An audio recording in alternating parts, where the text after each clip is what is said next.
Welcome back Switchheads, Kanan here, and today we are switching to the Nintendo Switch for my Pronty review.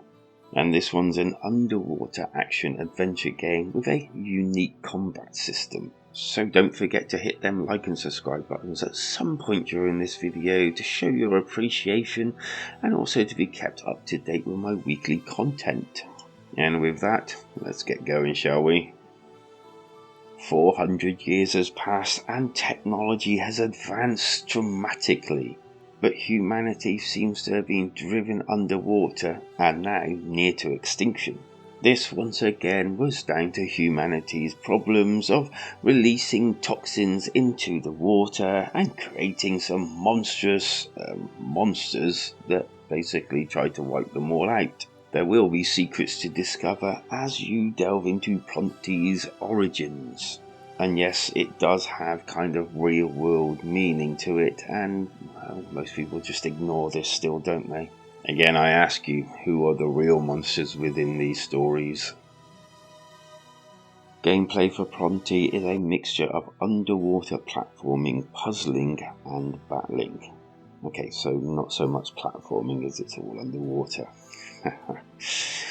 You get to navigate the world with your new chum and weapon who you use to attack enemies and break stuff. Interestingly enough, it's upgradable and can even act like a shield to repel projectiles headed towards your person. Attacking enemies feels awkward at first, as it's done almost twin-stick shootery style. That felt a little strange to get into, and even more so when you unlock some of the other talents or skills that you get to use.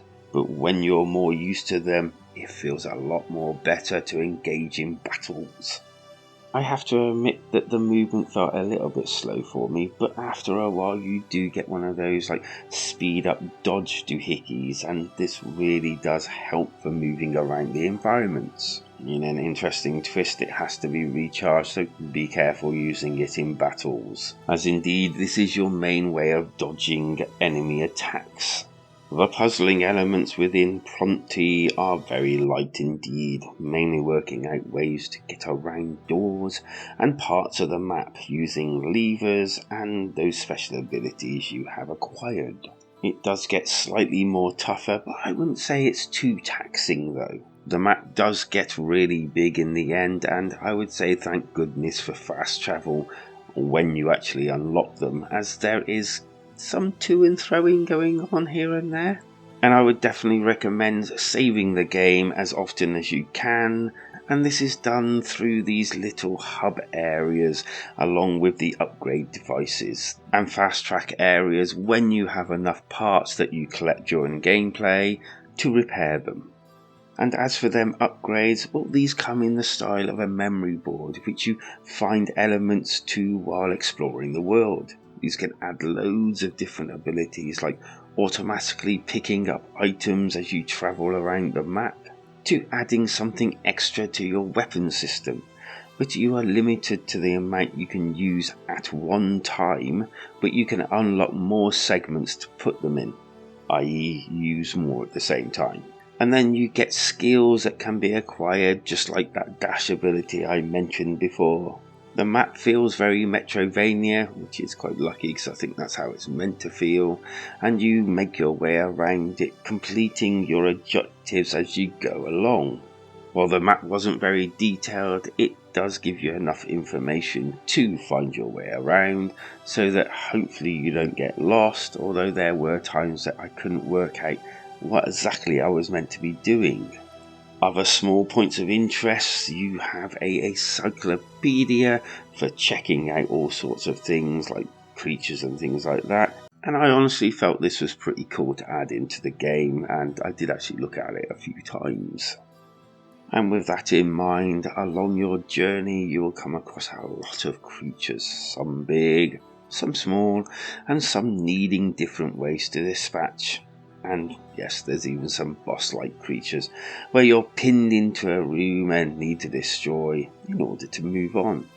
I have to admit here the combat can get a little frantic at times, and you have to concentrate and not panic at these points, or you will end up back at your save point. Other points of interest, there are collectibles, achievements and extra skins that can be unlocked. Pronty worked well, and there's plenty to do within its watery depths. It's more peaceful and relaxed than action-packed and, well, less stressful. And there was some outstanding moments and places of interest. If you've ever wondered how Geppetto felt, you might get the answer here, sort of.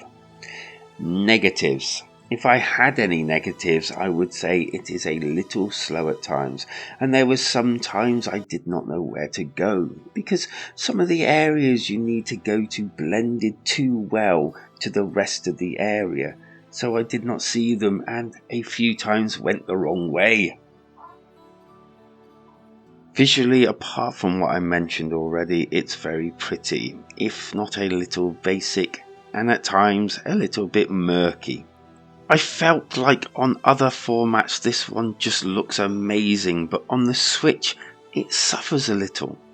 Sound is pretty decent with a underwater effect working well, and there's a really neat effect of when you go into the map menu, the music slows down and sounds like it's underwater. It was very effective. In fact, all the water sounds were pretty decent and really added a lot of atmosphere to the game.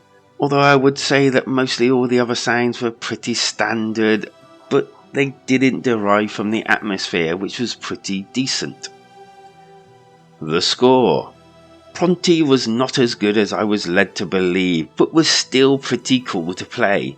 It looked good, but felt it was limited by the Nintendo Switch. The puzzle was very light, but there was plenty to do and to unlock, with a unique battle system.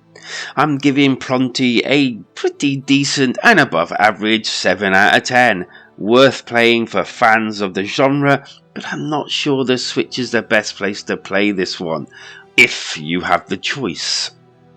Feel free to leave any comments below letting me know your thoughts on Pronty, and go ahead and hit them like and subscribe buttons for all my latest Nintendo Switch and PC content on a weekly basis.